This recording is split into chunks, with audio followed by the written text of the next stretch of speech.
तो बच्चों, इस वीडियो के अंदर हम करेंगे क्लास 10th के chapter number 5 arithmetic progression AP की एक्सरसाइज 5.3 का क्वेश्चन नंबर 1। तो क्वेश्चन नंबर 1 में हमें दिया है find the sum of the following APs. हमें कुछ एपीज दे रखी है, उन सब का हमें क्या बताना है, सम। तो मैंने आपको इंट्रोडक्शन में और एग्जांपल्स में ये चीज बताई थी कि सम हम कैसे निकालते हैं। ये पूरी की पूरी एक्सरसाइज फॉर्मूला बेस्ड ही है। अगर आपको ये 2-3 फॉर्मूले समझ में आ गए हैं तो फिर आप एक्सरसाइज को उड़ा दोगे। और उससे पहले एक फॉर्मूला और हमने पढ़ा था, a n equal to a plus n minus one into d. पूरी की पूरी फॉर्मूला बेस्ड एक्सरसाइज है। यही 4-5 फॉर्मूले हैं जो आपको यूज करने हैं पूरे में। तो जैसे पहला क्वेश्चन हमें दिया है फर्स्ट पार्ट कि 2,7,12, अगर यही एपी आगे बढ़ती चली जाए तो इसमें शुरुआत की जो 10 टर्म्स हैं उनका सम बताइए। शुरुआत की 10 टर्मों का हमें सम बताना है। तो इसके अंदर हमें क्या क्या चीज क्वेश्चन में गिवन है। तो सबसे पहले इसके अंदर आप लिख सकते हो कि हमें पता है फर्स्ट टर्म।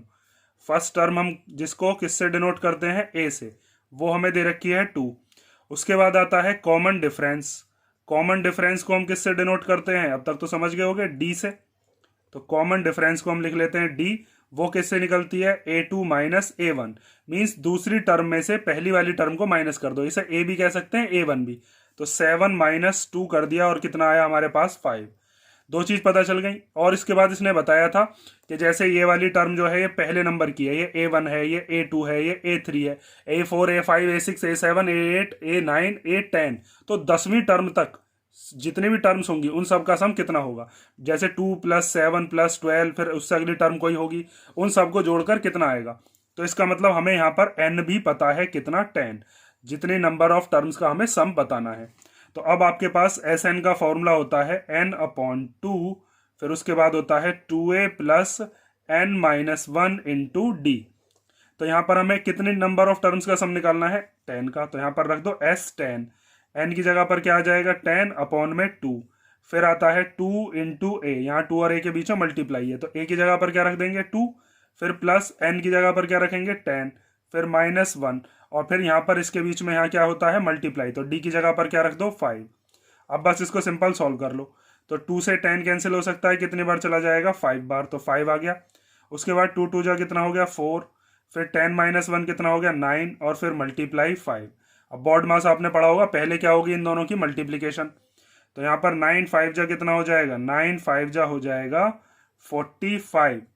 तो 45 लिख लिया। 45 और 4 को प्लस करेंगे तो कितना आ जाएगा, 49। तो S10 इक्वल टू आ गया 5, और यहाँ इसके और ब्रैकेट के बीच में भी मल्टीप्लाई है, मल्टीप्लाई 49। तो S10 इक्वल टू, इनकी मल्टीप्लाई कर लो, 5 9 जा 45 का 5 कैरी 4, फिर 5 4 जा 20 और 4 कितना हो गया, 24। तो इसका मतलब हम ये कह सकते हैं कि sum of 10 terms of this AP is 245। ठीक है, ये हो गया।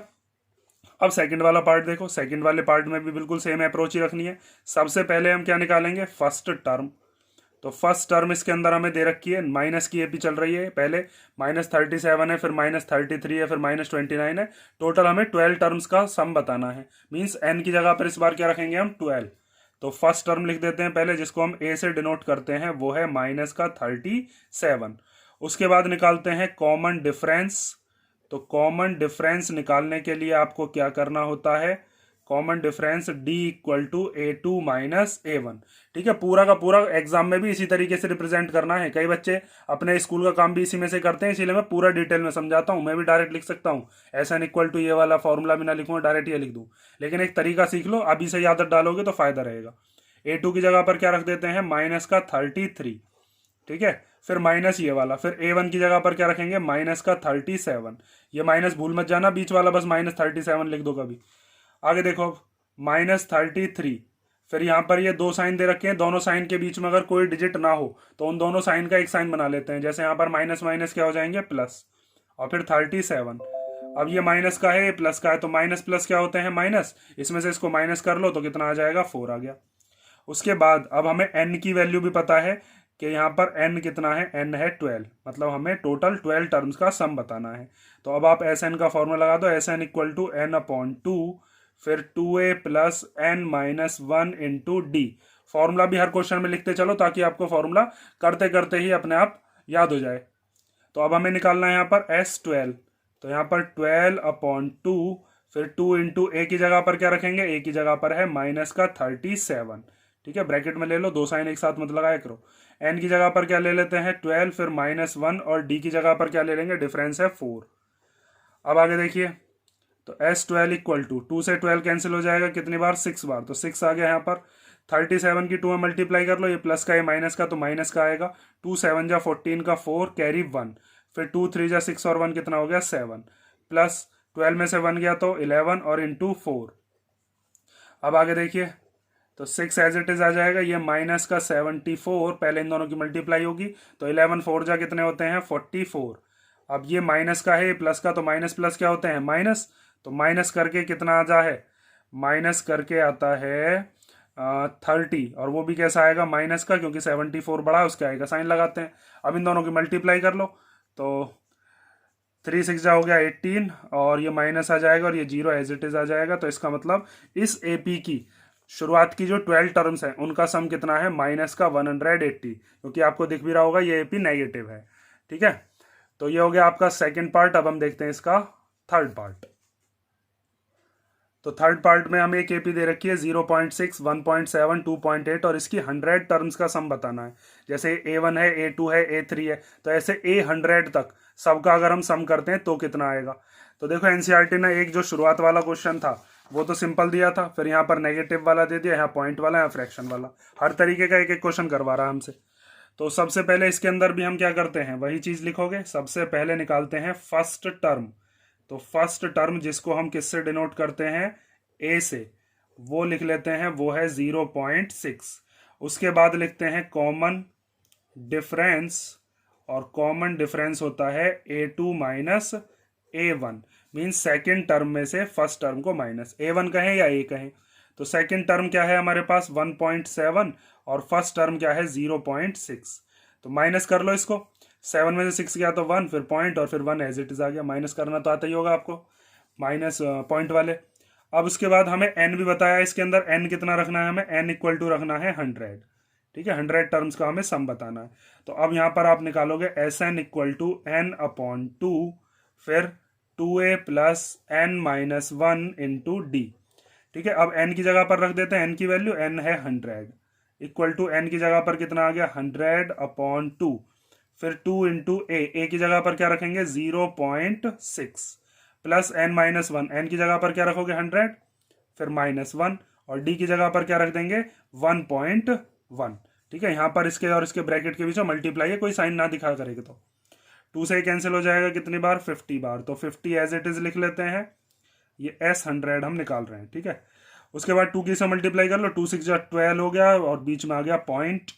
उसके बाद 100 में से 1 गया तो 99 इंटू 1.1। उसके बाद S100 equal to 50 as it is आ गया, 1.2 भी एज इट इज आ गया। इन दोनों की मल्टीप्लाई कर लो, तो मल्टीप्लाई करनी तो आती होगी, 99 की मल्टीप्लाई 1.1 में करनी है, तो 11 ही मानो पहले। तो 1 9 जा 9, 1 9 जा 9, 1 9 जा 9, 1 9 जा 9, तो 9 आ गया। 9 9 18 का 8 कैरी 1, 9 और 1 10। यहाँ पर इसमें पीछे से 1 से पहले पॉइंट था, तो इसमें भी पीछे से 1 से पहले पॉइंट, आगे से मत लगा देना। तो ये हो गया 108.9। अब इन दोनों को प्लस कर लेते हैं, तो S100 इक्वल टू 50 इंटू, अब 108.9 में 1.2 को कर लो प्लस, तो 9 और 2 11 का 1 कैरी 1। उसके बाद 8 1 और 9 का 8 और 1 9 और 10 का 0, फिर यहाँ पर आ गया कैरी 1, 0 और 1 हो गया 1, और फिर ये वाला भी 1। तो यहाँ पर आप लिख लेते हो 110.1। ऐसी मल्टीप्लाई कर लो, या फिर यहाँ से पॉइंट हटा दो, पीछे से 1 से पहले पॉइंट है तो अपॉन में 1 0 वाला 10 आ जाएगा, 2 से पहले पॉइंट होता तो 100 आ जाता। अब इस 0 से ये 0 हो गई कैंसिल, क्योंकि ये न्यूमरेटर डिनोमिनेटर में, ये न्यूमरेटर में। तो अब 5 की मल्टीप्लाई कर लो 1101 में, तो 5 1 जा कितना हो जाएगा, 5 1 जा हो गया 5, 5 0 जा 0, 5 1 जा 5, और फिर 5 1 जा 5। ठीक है, बिना पॉइंट में हटाए भी अगर करते तब भी यही आंसर आता, पॉइंट के बाद 0 आती बस। तो ये हो गया आपका थर्ड वाला पार्ट। अब देखते हैं हम फोर्थ वाला, जिसके अंदर हमें फ्रैक्शन दिया है। तो फ्रैक्शन से भी क्या घबराना, उसमें भी बस माइनस ही तो करना है, बस हमें आता ही है वो। तो देखो, सबसे पहले इसके अंदर भी हम लिखते हैं फर्स्ट टर्म। तो फर्स्ट टर्म जिसको आप ए से डिनोट कर देते हो वो हो गई 1/15।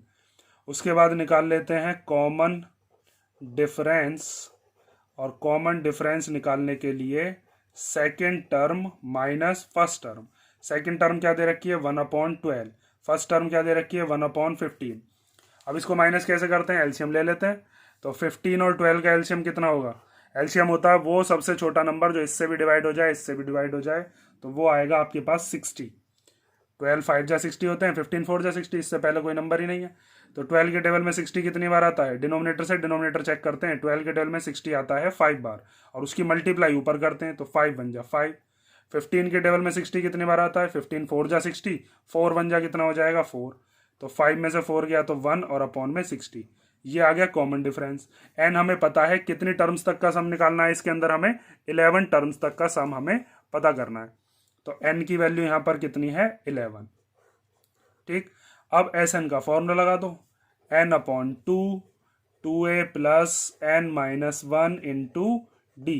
एन की जगह पर क्या ले लेंगे 11 टर्म्स का सम बताना है, 11/2, फिर 2 इंटू ए की जगह पर कितना आ गया 1/15, फिर यहाँ पर n की जगह पर 11 माइनस 1 और d की जगह पर 1/60। कैलकुलेशन में गड़बड़ मत कर देना, है तो कुछ नहीं क्वेश्चन है, बस कैलकुलेशन आपकी सही होनी चाहिए, उसी में ही गड़बड़ करके आओ कभी। तो 2 1 जा 2 और अपॉन में 15 प्लस 11 में से 1 गया तो कितना आएगा 10 और फिर मल्टीप्लाई में 1/60। यहाँ पर इस 0 से 0 कैंसिल हो जाएगा और यहाँ पर ये 1 1 जा हो जाएगा 1। तो यहाँ पर आप लिख सकते हो 11/2 और 2/15 प्लस 1 1 जा 1 और अपॉन में कितना आ गया 6। उसके बाद 15 और 6 का एलसीएम ले लो, 15 और 6 का एलसीएम आ जाएगा 30, क्योंकि 30 सबसे छोटा ऐसा नंबर है जो दोनों ही टेबल मतलब दोनों से ही डिवाइड हो जाएगा। तो दोनों का एलसीएम कितना आ गया 30। अब उसके बाद देखो 15 के टेबल में 30 कितने बार आता है 2 बार, तो 2 की मल्टीप्लाई इस 2 में हो जाएगी, 2 2 जा 4। फिर 6 के टेबल में 30 कितनी बार आता है 5 बार, 5 की मल्टीप्लाई ऊपर वाले में 5 1 जा 5। नीचे से नीचे वाला चेक करते हो, जो आता है उसकी मल्टीप्लाई ऊपर वाले में। ठीक है, डिनोमिनेटर से डिनोमिनेटर चेक करते हैं।